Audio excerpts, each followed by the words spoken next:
Green peas masala பார்க்கலாமா?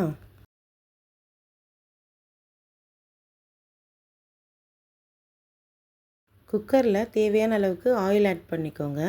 கூடவே onion add பண்ணி நல்லா வதக்கி விட்டுருங்க. ஆனியன் வதங்கினதுக்கப்புறம் இஞ்சி பூண்டு பேஸ்ட் ஆட் பண்ணி அதையும் நல்லா வதக்கி விட்டுருங்க. கூடவே தக்காளியும் ஆட் பண்ணிக்கோங்க.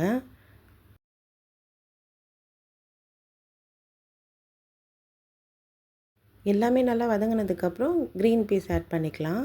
அதையும் ஆட் பண்ணிவிட்டு நல்லா வதக்கி விட்டுருங்க.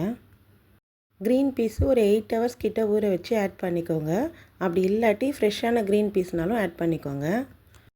நெக்ஸ்ட்டு மஞ்சத்தூள், மிளகாய்த்தூள், கிரேவி மசாலா, சோம்புத்தூள், தேவையான அளவுக்கு சால்ட்டும் ஆட் பண்ணி நல்லா மிக்ஸ் பண்ணி விட்டுருங்க.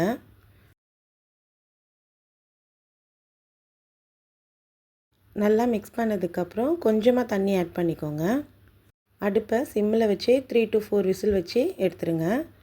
நெக்ஸ்ட்டு கொத்தமல்லி ஆட் பண்ணி நல்லா மிக்ஸ் பண்ணி விட்டுருங்க.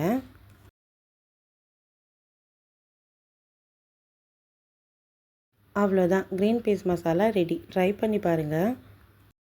கூடவே ஆனியனும் கொரியாண்டர் லீஃபும் கட் பண்ணி கார்னிஷிங் போட்டு டேஸ்ட் பண்ணிங்கன்னா இன்னுமே டேஸ்ட் நல்லாயிருக்கும். ட்ரை பண்ணி பாருங்கள்.